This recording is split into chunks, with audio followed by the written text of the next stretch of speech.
Bismillahirrahmanirrahim. Assalamualaikum warahmatullahi wabarakatuh. Salam pendidikan. Selamat datang teman-teman sekalian di acara Bisik Bincang Santai Ilmu Keguruan, yang mana pada kesempatan kita hari ini kita akan berdiskusi mengenai salah satu dari keterampilan dasar mengajar, yang mana keterampilan ini adalah keterampilan yang dibutuhkan oleh seorang guru supaya nantinya ketika dia mengajar mendapatkan pembelajaran yang optimal. Oke, teman-teman semua, untuk keterampilan-keterampilan yang lain terkait dengan 8 keterampilan dasar mengajar, teman-teman bisa akses di video kami yang lain. Teman-teman semua yang saya hormati dan yang saya banggakan, pada kesempatan hari ini kita akan berdiskusi mengenai keterampilan membimbing diskusi kelompok kecil. Kenapa kita harus diskusikan ini? Karena begini teman-teman, seorang guru akan mengalami kendala ketika kelas itu hanya dalam kondisi kelas klasikal. Mengapa demikian? Karena sekarang kita diminta untuk mengajar berdasarkan keunikan, mengajar berdasarkan pada apa yang dimiliki oleh peserta didik, sehingga kita membutuhkan ruang-ruang yang lebih kecil supaya partisipasi dari peserta didik kita itu semakin lebih optimal. Bagaimana kita mengawasi peserta didik itu akan semakin lebih jelas ketika dibagi menjadi ke dalam kelompok kecil. Oleh karenanya, teman-teman sekalian, keterampilan membimbing diskusi kelompok kecil adalah keterampilan yang dibutuhkan oleh guru. Namun, yang perlu menjadi garis bawah dan catatan kita bersama, bahwasanya untuk keterampilan membimbing diskusi kelompok kecil bukan merupakan keterampilan yang terpisah. Sebagaimana kesepakatan yang telah kita capai pada video-video sebelumnya, bahwasanya terkait dengan keterampilan membimbing diskusi kelompok kecil adalah satu dari 8 keterampilan dasar mengajar, yang mana sifatnya jelas, utuh, dan terintegrasi. Oleh karenanya, keterampilan membimbing diskusi kelompok kecil pun merupakan keterampilan yang dikemas dalam satu kali pembelajaran, dalam satu kali pelaksanaan yang dilakukan oleh guru, dan tidak terpisah dari keterampilan yang lain. Itu jelas. Oke, langsung saja kita ke komponen dari keterampilan membimbing diskusi kelompok. Oke, teman-teman bisik yang saya banggakan, teman-teman diskusi saya pada channel ini, untuk komponen keterampilan membimbing diskusi kelompok kecil dibagi menjadi beberapa. Mulai dari memusatkan perhatian, memperjelas masalah, menganalisis pandangan peserta didik, meningkatkan partisipasi peserta didik, menyebarkan kesempatan, dan menutup diskusi. Saya rasa ini bukan bahasa-bahasa asing yang saya rasa mudah dicerna oleh rekan-rekan sekalian, sehingga diskusi kita pada video ini akan sangat menarik karena teman-teman sekalian sudah memiliki pengetahuan dan modalitas yang cukup untuk berdiskusi mengenai keterampilan diskusi kelompok kecil. Mengapa kita harus membagi kelas menjadi kelompok kecil? Tentu kita sepakat bahwasanya mengawasi, membimbing, mengarahkan kelompok yang jumlahnya lebih kecil itu akan lebih mudah dibandingkan dengan kelompok yang jumlahnya lebih besar. Artinya adalah dengan adanya kelompok kecil akan memudahkan bagi seorang guru untuk melakukan pelaksanaan pembelajaran di dalam kelas.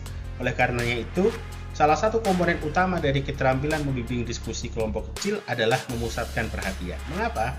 Ketika seorang guru misalkan melakukan sebuah demonstrasi di depan kelas secara klasikal, artinya adalah kelompok besar, belum tentu semua peserta didik itu bisa memperhatikan, dikarenakan faktor konsentrasi, dikarenakan faktor posisi tempat duduk, dikarenakan faktor-faktor yang lain, sehingga ketika ini dibuat menjadi kelompok kecil, maka akan lebih mudah bagi guru untuk memusatkan perhatian peserta didik karena lingkupnya lebih kecil, sehingga nantinya setiap peserta didik yang terbagi menjadi kelompok-kelompok kecil tadi akan melakukan aktivitas diskusi yang kita harapkan terkait dengan stimulus, entah itu media, entah itu kasus, entah itu apapun yang dibutuhkan oleh peserta didik kita dalam mencapai tujuan pembelajaran yang sudah disediakan oleh guru. Sehingga pemusatan perhatian ini akan lebih mudah didapatkan oleh guru ketika mengajar ketika dibagi menjadi kelompok yang lebih kecil.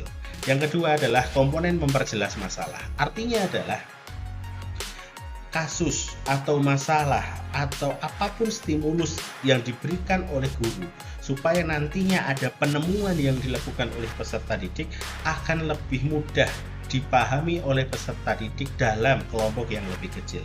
Artinya adalah masalah yang diberikan akan didiskusikan di dalam aktivitas pembelajaran dalam skala yang lebih mikro, sehingga partisipasi per masing-masing peserta didik akan lebih nampak dibandingkan apabila dalam kelompok besar. Oleh karena itu, ini akan mengarah pada komponen-komponen berikutnya, seperti misalkan menganalisis pandangan. Setiap peserta didik pasti memiliki pandangan terkait dengan masalah, stimulus, rangsangan, atau apapun yang diberikan oleh guru. Sehingga dengan adanya kelompok kecil itu akan lebih memudahkan peserta didik untuk menyampaikan pandangannya, sehingga guru juga akan lebih mudah untuk menganalisis mana peserta didik yang memang memiliki aktivitas yang baik di dalam pembelajaran dan mana yang masih perlu ditingkatkan, sehingga partisipasi peserta didik akan diberikan kesempatan yang seluas-luasnya supaya tidak didominasi oleh peserta tertentu.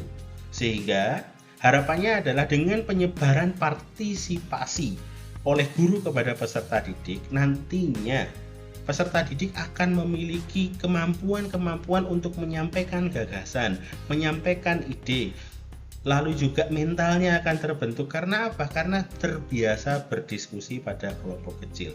Bayangkan apabila ini di dalam kelompok besar, belum tentu semua peserta didik akan mampu untuk menyampaikan idenya, berani untuk menyampaikan gagasannya, berani untuk berbeda dengan guru atau mungkin rekannya.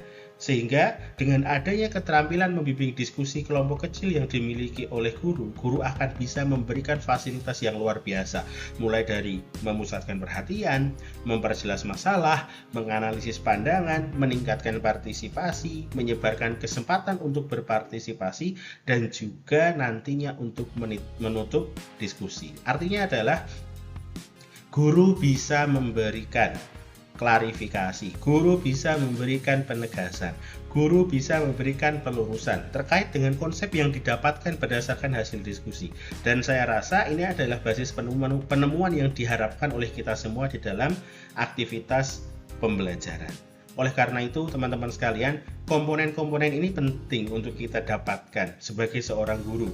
Komponen-komponen ini penting untuk kita kuasai sebagai seorang guru, karena harapannya kita bisa mengajarkan kepada peserta didik berdasarkan pada basis penemuannya. Peserta didik dapat mencapai konsep yang diharapkan berdasarkan pada kemampuan pengelolaan informasi per masing-masing individu, sehingga konstruksi pengetahuan yang didapatkan oleh peserta didik bukan hanya konstruksi pengetahuan yang bersifat sementara, tetapi adalah konstruksi pengetahuan yang bersifat bermakna, dan harapannya adalah long term memory, bukan hanya sekedar short term memory. Oleh karena itu, teman-teman sekalian, mari kita bersama untuk memiliki keterampilan membimbing diskusi kelompok kecil supaya kita bisa memberikan fasilitas yang baik, fasilitas yang luar biasa kepada peserta didik kita. Mungkin itu untuk diskusi mengenai komponen keterampilan membimbing diskusi kelompok kecil pada video kali ini, dan terima kasih untuk partisipasi dan view serta subscribe dari teman-teman sekalian. Dan marilah kita bersama untuk mewujudkan pendidikan yang berkeadaban. Terima kasih, salam pendidikan. Wassalamualaikum warahmatullahi wabarakatuh.